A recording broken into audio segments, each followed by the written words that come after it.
everyone. I'm Anthony. And I'm Angelica. And you are listening to the LDAYS Plugged In podcast. Today we are giving you the DL on LD Awareness Month, a time to celebrate individuals with learning disabilities and an opportunity to continue spreading awareness and reducing of the stigma around LDs.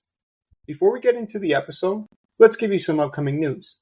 I wanted to share with you one of the programs that LDAYS has that Anthony and I feel very passionate about, which is the Champions Program. It is a volunteer-led program where our journeys with LDAYS first began. I first started back in 2018, and this was a great opportunity for me as an adult with a learning disability to really others around me, my community, students, adults, everybody that needs to hear my story to help them feel inspired and motivated to keep going. As for me, I started a little bit earlier than that, but we pretty much have a very similar timeline between me and Angelica. And it certainly feels that it's been really gratifying to my life, I guess, to add to that. I too have had opportunities to just be out in the community, be more about myself in front of others, and just the confidence, the skills, the abilities, and the people that I've met along the way, I'm very grateful for. And I would recommend if people have a similar story or something that they want to share that they can by being an LDAYS champion, I would highly advise it as well. It's definitely a great opportunity for all of you out there to consider, because people like us, we want to continue to inspire those. And it's dedicated to highlighting individuals just like myself and Angelica by sharing our stories, struggles, triumphs, and everything in between. It's an amazing initiative, and it's what led us to do this podcast. And we're both incredibly grateful for the opportunity to connect with you all and to share our experiences. Anthony and I would love to invite you to get involved by becoming an LDAYS champion. As a champion, you can contribute to articles, insights, videos, and so much more to our LD community. If you are interested, contact info@ldays.org. That's info@ldays.org. It will also be in the show notes for you. Now, let's get into this topic because I'm so excited to talk about LD Awareness Month. So, Anthony, let's get into it. Let's inform our listeners what LD Awareness Month is and what is the purpose behind it. So, the purpose of LD Awareness Month, I guess at its core, is it occurs in October each year, and it's basically a month to both raise awareness and destigmatize those with learning disabilities. What I particularly like about LD Awareness Month is that other than that, there really is nothing concrete about it. And to me, why that's a strength is by advocacy and awareness month, it doesn't have to mean you're out there with a sign every day on the street bringing attention to yourself. It could just be something as simple as sharing your LD story with close friends and family and just humanizing what it means to have a learning disability. Of course, you're free to have more direct forms of advocacy and spreading awareness if you feel comfortable. But to me, the Awareness Month has always been a month of sharing stories, creating inviting atmospheres, and encouraging others to just get involved in any capacity that they see fit. I feel like this is a great opportunity for all of us to really rethink our journeys and really reflect on what we've accomplished in the past. It doesn't have to be such a big milestone, of course, but it's the little things that we were able to accomplish. It could be, I finished writing that essay and I did a really good job on it. So those are little things that we can reflect on during this time of month and share each other's stories to really give each other that pat on the back that we need. Well, that's the other thing with it too, right? It also is a way to raise awareness about living with learning disabilities and surviving and thriving with learning disabilities, while also having this imprint on it that your LD is not the entire basis of you. It's an aspect of your life, but it doesn't just define who you are as a person. That's why we don't say LD people, we say people with learning disabilities, for example. And I think having a month dedicated to it that welcomes raising awareness in multiple forms really goes along with that. And it could be an opportunity for you to actually accept this learning disability that you may have, because it is difficult to go through it by yourself. For me, it was more of a way of kind of just reflecting. And I think it happened literally the month of September, that I was just sitting there thinking, what else could I do more to help out my community after accepting this learning disability later on in life? So for me, this was a great opportunity to really just reflect on that and be able to share my story with many students and parents. And that's another thing that it does, right? So just even sharing your story, for example, to even just one more person. Well, that's one more person that before October maybe was not as aware of people with learning disabilities, or if they weren't aware that you had a learning disability. Any way that you live your life that doesn't match maybe preconceived notions of people with a learning disability. So, frankly, if someone who they're successful academically, if they have a lot of accomplishments, I think that sometimes runs against the notion of how people with learning disabilities are perceived. So again, it humanizes it. It also kind of says to the people that you're sharing your stories with that I'm your friend, I'm your neighbor, I'm your person in the community. And yes, while I learn differently and maybe my brain's wired a little bit different, I also share a lot with you still. And I deserve just as much to be involved.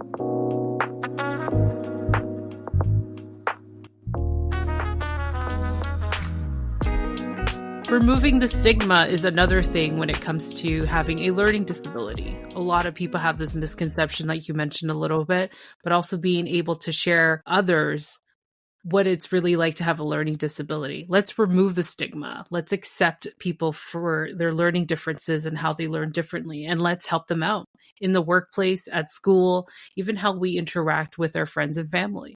Right. And I think what also comes along with that when you have a month like this is we can be, as people with learning disabilities, we can be viable community partners to people who, even if they're not exactly like us in terms of diagnosis, we can still be an aid to them and vice versa. And what I mean by that is sometimes I'll participate in tabling at events with the LDAYS. And while we do have a lot of parents, educators, and people coming into the community, coming to us and speaking about students or children that they have or people they know who have learning disabilities, sometimes we usually will get questions about, for example, people with autism. Now, that's totally fine, and we can refer people in that case. And while autism and people with learning disabilities, it's two separate categories, there's no reason that we can't encourage just as much destigmatizing towards that as well. And that's kind of where I'm getting at with this is it's the themes of general acceptance and people willing to live out their own stories and truths that I think is really powerful for something like LD Awareness Month and destigmatizing in particular, right? Making people feel that they can have this aspect and still live in a dignified manner. Love what you said there, is being able to live in that dignified manner. And when you started and you became a champion, what was it like for you when you were in that role? I could imagine all the millions of questions. Where do I start? I just want to get involved. What was that feeling like for you when you first started? It was very exhilarating, but it was also kind of a mixed bag at first. I wasn't quite sure how. I had this notion that because I was going to be in the community and a representative, I had to almost live by a completely straight line. And what I mean by that is if I sometimes, had things that I still about my learning disability that I wanted to keep to myself, I had this idea that I was almost being contradictory to what I would go out and when I would share my story and what I would talk with people about living openly. And I guess looking back on it now, I think it was okay to, first of all, forgive myself. And secondly, realize to just take it at a slower process if I wanted to. And if I can go back, I actually think I would have been more open about these aspects when getting involved in the community because it could have encouraged others to do the same. It could have opened up conversations where we could discuss, well, do you think it's okay to be more open during school, for example, but not so much in the workplace at first? What are your experiences like? And just kind of open the floor more. But yeah, definitely a mixed reaction in the beginning. I definitely agree with you. And when I first started and was given the opportunity, I just felt like, where do I start? I just want to get out there, talk to people, but also it's nerve-wracking. And then that's just normal when it comes to learning how to public speak. And how much do I share? Do I tell the truth? Do I make them feel emotional and let them feel what I felt with my journey having a learning disability? So there was a lot of things that came to my mind. And I remember just going to my very first speaking event, and I was just like, wow. I was so nervous, which is normal. It's a thing that happens when you start talking in front of a group. And I just had to figure out how to get these students engaged. After I spoke for a good 30 minutes, 40 minutes about my whole entire experience from, primary school to secondary and to the workplace and what I was able to accomplish, I think what moved me the most was when the teachers in the back literally were crying and sniffling and trying to get tissues. And that's where I found out I found my calling. And given the opportunity, I'm very grateful for everything and being able to touch students and touch teachers, especially because they've understood where I was coming from and they see it through these students. And I hope I created that impact and giving them opportunities to say, you guys can do anything in the world. And that really means so much to me. And being able to get contacts from the US, from doing my own solo projects on the side besides my work, and, just being able to share that story was really brought me my purpose. Really inspiring, Angelica. And I think it's a little bit interesting too how I think, to be completely honest with you, our paths, if we're going to compare when we first started out doing this, are completely different. If I'm being honest, when looking back, to my early presentations and the first few times I went into schools, I think, in my opinion, I came across as very robotic with good reason. I think I over-prepared. I think I had a lot of anxiety about, okay, I don't want, to make sure I don't say the wrong thing. And while over time, I think, learned to be more engaging and connect with the students in particular, I did notice that the teachers and the education professionals were a lot more engaged, and they would often ask for additional visits after, or they would refer me to others that they know. And I think when I think about it now, the reason for that is because teachers are so used to supporting students and having them reach their potential. I think they saw that something was in the making and they wanted to play their part in continuing that process. And it feels really good to look back on that. But definitely when I started out, it was a lot more by the book. I was nervous about just having conversations. It was more a presentation than something that's more interactive. And I'm happy that I've definitely changed that as the years have went on. Anthony, my biggest question for you is, what did you learn about yourself being a champion? I think the thing for me that I learned was that people are going to perceive your own experiences differently than what you perceive them to be. The thing that I learned about myself that was quite surprising is how strange it felt to have your experiences perceived by others. Sometimes people would agree completely in your perception, but other times people would have a completely different interpretation of your own life experiences and just putting everything out there. And it felt uncomfortable at first, but the more I got used to it, the more I actually really looked forward to it, because it went back to being able to put things out there and have open conversations. So that's definitely been one of the most interesting aspects of being a champion. It's also interesting, I think, to sometimes have the same type of opening story or remarks and say it to different audiences and just see how different the reactions can be, because people are at different stages of their life, or they might have different focuses if we're talking about educational groups. But yeah, that's definitely been a really rewarding aspect, and something that I noticed early on that, this is quite unique to this champion's role, and I think I can really get involved with this. I guess how that experience ties in with what occurs each October is, I think LD Awareness Month is so rewarding because if you're someone it's not even so much that it can be a case of you feeling ashamed of who you are or constantly hiding this aspect of yourself. It can feel that you a lot of times maybe just don't get the opportunity to bring it up in your workplace, with your family, or other community settings. And this is just a chance for you to take that weight off your shoulders, or just have an experience where, hey, I can let these people know. And especially if the experience is received positively, it can just feel so affirming that, oh wow, like everyone, the people, the important people in my life accept every aspect of me. And that's why I think LD Awareness Month and things like it are so rewarding. I love that. To add to this, the one thing I've learned about myself through this whole thing is going back to creating awareness, being able to say to everybody that I was able to conquer the biggest fear, which is public speaking, being able to share my experiences and really overall come to full circle that anything is possible when you put your mind to it.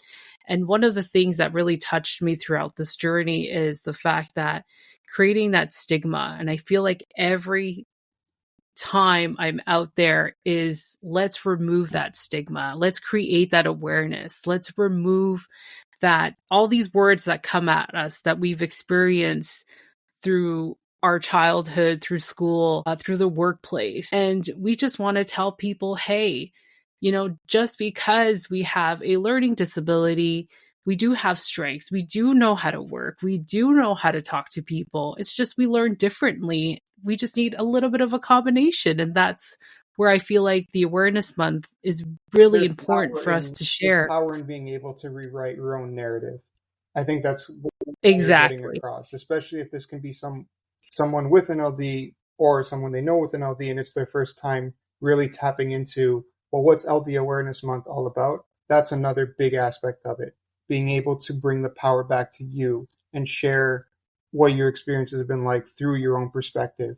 It's a very it's something, frankly, that ties into the human condition. It's something that it's quite the life experience, and yeah, it can be something very cool to be a part of. 100%. And this is why I love being part of this organization and being with you. And together we create that awareness in everywhere we go. Yeah, and I guess on the flip side, we should probably address too that as much as I'd like to hope that we can one day get to a state of the world where this is such a rarity, there is probably people listening to this who maybe they've been formally diagnosed, maybe they suspect that they have an LD, or that they're noticing that they share characteristics of someone sharing a subset of an LD, but maybe they're in a home, a work, or a school setting, or multiple areas where they feel that they can't explore this further or be themselves without being stigmatized, ostracized, or isolated, and that's really unfortunate.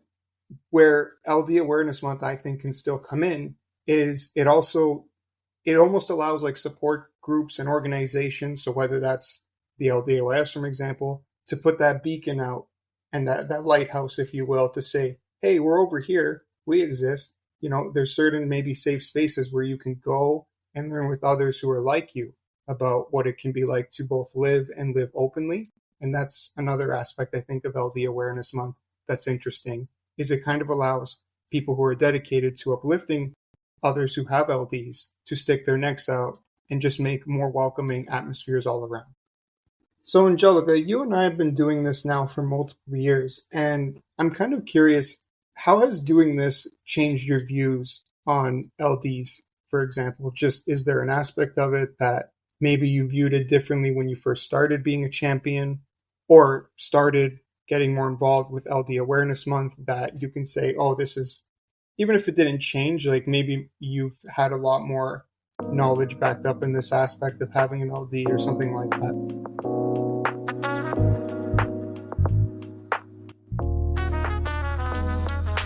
That's a great question. And I feel like over time, looking at my younger self and reflecting back as my younger self, I know there was a lot that I went through with the bullying and, being name called because having this learning disability, it was a struggle. And I feel like over time, it took a while for me to accept it because school wasn't my forte. It wasn't something that I feel like I strived in and was able to become successful when it came to academics. And I was trying to figure out a solution, like, what is it? What do I have? What does this mean? And unfortunately, I wasn't given enough resources as a kid. And also, this was in the 90s, so things were different. But over time, feel like you get to learn about yourself. I figured out different strategies. I had to prove myself that I was able to do it. And that really hit me when I was in college because you're paying for education. And every time you fail, it's an extra, well, back in the day was $600. Now I'm not sure how much it is.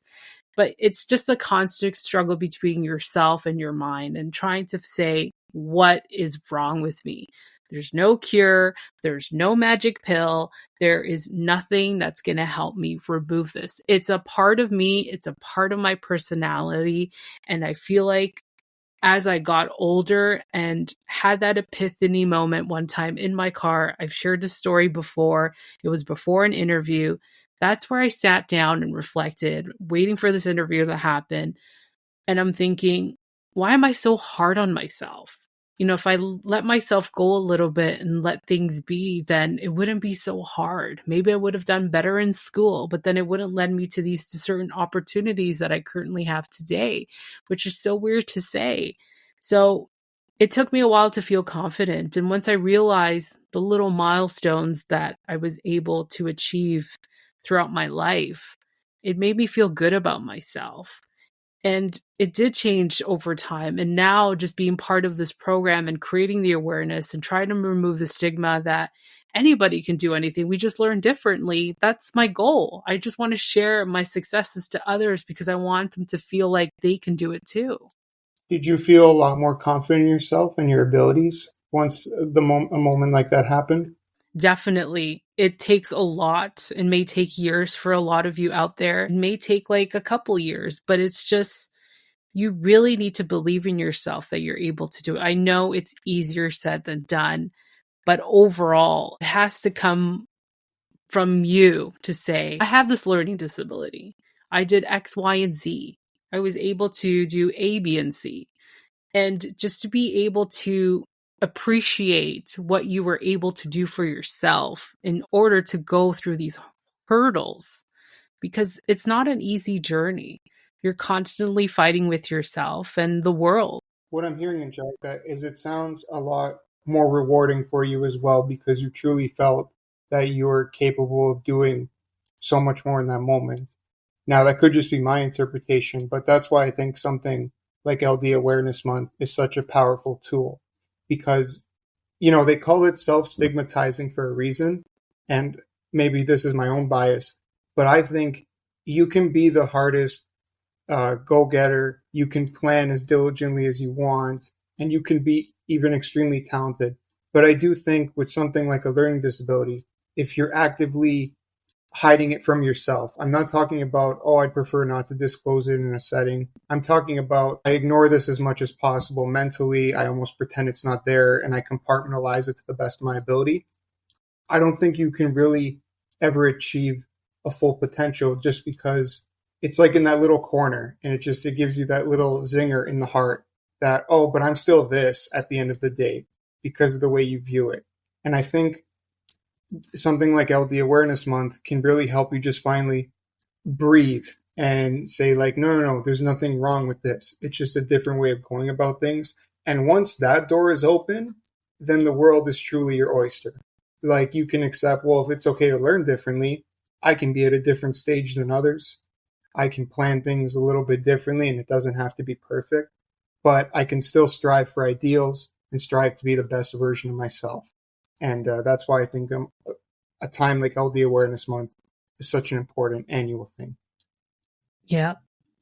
And it's not just for us with an LD, it's also your support group, your teachers, parents especially.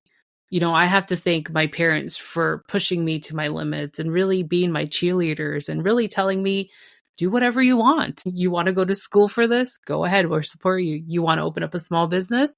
Go ahead. You want to start writing a book? Go ahead. You want to drop out of school and you only have one semester left? That's not going to happen. You're going to finish it. But having that support system is very important and spreading awareness of how we were able to have that support system around us is definitely important. One of the biggest things I get asked when I get out there, working with the organization or not, is how do I support my child? again, there's that stigma for parents that their child is not going to succeed or unable to succeed or not going to be able to see them in a position that they imagine. And for me, I share that experience. I just had a parent recently tell me, hey, my kid does not like books. I don't know what to do. And the thing I said, let's talk about it. I'm going to share my experience with you. And the greatest reward was being able to hear her say, thank you so much. I really, really appreciate this because I have so much anxiety. I'm so nervous. I'm all over the place and I don't know what to She do. probably felt so relieved that there was another person on this planet that is experiencing a similar situation to that of her child. And again, right, that's the other thing that with LD Awareness Month, one of its biggest strengths is just sending out a beacon there that there's support groups out there. There's people you can connect with. It's just being able to go into a room, whether a physical or a virtual one, and just open up, release your feelings. And also, I think, get away from the white noise of everyday life. It allows you to pull that mask off. It allows you to just zero in on this aspect of yourself, if only for an hour or less. And that can still be extremely, extremely impactful. For sure. And sharing that positive interaction with that one parent and her child, sharing that example of a positive interaction that I had with that parent. Anthony, can you share with me your positive interaction? Sure. So I remember distinctly when I was one of the, it was possibly the third or fourth engagement I did as a champion. And it was at a high school where, for whatever reason, I was accidentally double booked, and meaning that I had one presentation, but it looked like there was two, and there really wasn't. However, the education coordinator there, I ended up sharing my story, and it made such an impact that she actually saw and arranged for me to have another class to present to. And afterwards, she followed up with me, and there were a few students who they wrote questions after where she passed them by email. And I was just really awestruck at how much of an impact I had, because the day went very much unexpected than what I was planning. And even so, I was like, oh, like they cared enough to write their own questions after. This wasn't just something that they sat and watched. This is something they actively thought of. And that was really one of the first times I thought, wow, this role can be really powerful for people. This can be really far reaching for people. This can be something that people could actually look on, like people can actually look back on my presentations with like reverence. And to me, like, I don't mean that so much for myself. I mean, like, that again goes to show the power of something like LD Awareness Month. You know, a small wave can cause many ripples, or however the expression goes. Your small action can really carry things through to a lot of people. And that's why it's important to make sure it's a positive.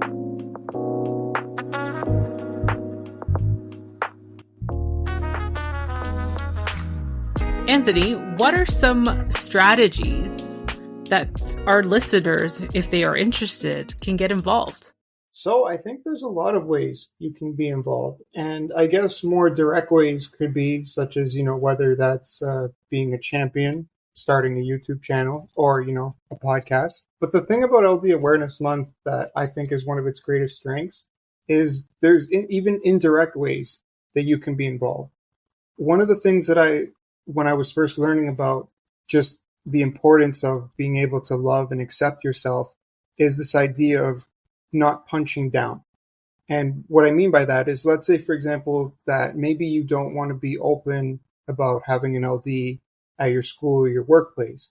Well, that doesn't mean that you can't take action when someone is either inadvertently or directly maybe stigmatizing or making jokes about people with a learning disability. So it can be as simple as asking someone after they make a comment about that's maybe insulting towards people with LDs, hey, what do you mean by that? It allows people to examine conceptions that they may have. You don't have to be combative, but it opens up the floor, and it kind of sends this message across that no, but it's an aspect of you. It's not a full thing. It's not something to be ashamed of. And the way I would view things is view it more so as you're dipping your toes into the pool as opposed to making that full front dive into raising awareness and advocacy, in the sense that you can take small steps to just make sure that you're not contributing to a culture that stigmatizes and encourages people with LDs to hide and lock away this aspect of themselves. And that could be great in and of itself. You don't have to be fully open at first if you don't want to. You don't have to take it upon yourself to be fully seen in the community if you don't feel comfortable yet. But we would encourage you to just see if there's others there like you and just see what conversations can stir about. That can still be extremely powerful. Those can still be extremely powerful beginner strategies for just participating in LD Awareness Month. But also, don't push yourself if you're not comfortable. It does take little steps along the way. And when you feel confident or have that slight confidence, it could be either or, you can definitely get involved in the strategies that Anthony mentioned.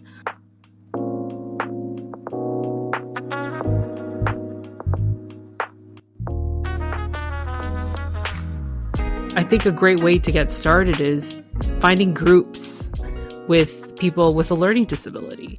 I feel like it's a great way to get involved and share your story, meet new people, and be able to build that confidence like that, because I felt like I did that once upon a time before I even knew about the organization, and be able to just, hey, what's going on? My name is Angelica. I have a learning disability. And then the questions came in and you built that community around you. It can be visuals as well that can be highly effective. And I especially think if there's educators or people in the education field that are listening to this, something just as simple as during the October, having pictures of maybe there's certain celebrities, musicians that you know that your students look up to or are very popular with your students. If there's one or more that happen to have an LD, just even having that acknowledged in a poster or something on the board can really go a long way in destigmatizing and saying, well, hey, look, you can achieve great things as someone with an LD, and therefore you are just as capable as everybody else, right? So regardless of what dream you're aspiring towards, you have that capacity if you're a student with learning disabilities, and don't let life hold you down. I think that can be really powerful as well, and definitely an effective strategy from a supportive educator's perspective. I agree. I really like that idea, because thinking about it, I didn't have any of those celebrities to really look up to, because again, the internet was different and I didn't have that access. But now that we have so much resources and tools, I feel like this is a great way to kind of get the conversation started, especially the month of October for Learning Disabilities Awareness Month. It's the proper context to do it too, right? Like sometimes I'm sure if there is a celebrity with an LD, it might not necessarily be brought up frequently because there's really no context for it that it needs to be addressed. But this is definitely a case where, the entire month is a platform, right? And that it can definitely be a powerful tool to do something like that. And that brings us to the end of this discussion on LD Awareness Month. We hope you enjoyed the insights, but let's recap what's important to remember. We covered quite a bit of ground in this episode. Besides a bit more about our own personal histories and why we're so motivated to be champions, we also hope that you learn quite a bit about why something like LD Awareness Month is so important, that there's multiple ways to get involved, and the power of just being able to be open and being open in your community through support groups or friends and family that you know care for you can really have an impact. If you're looking for more support or resources, remember that we have a variety of programs available through the LDAYS website, which is ldays.org. That's programs for children like social skills and SOAR, employment and well-being programs, support groups, and more. Lastly, we want to express our gratitude to our listeners for their ongoing support and for following along on our journey as we strive to provide actionable strategies and resources. On behalf of LDAYS, we encourage you to consider donating, which goes to fund our programs, services, and future episodes. Your contributions play a crucial role in helping individuals with LDs in developing the skills necessary for success. If you're interested in donating, kindly e-transfer to info@ldays.org. That's info@ldays.org. That wraps up today's episode. If you'd like to hear more from us, be sure to stay connected through our social media, website, and newsletters for updates on our upcoming episodes. I'm Anthony. And I'm Angelica. And this is LDAYS Plugged In.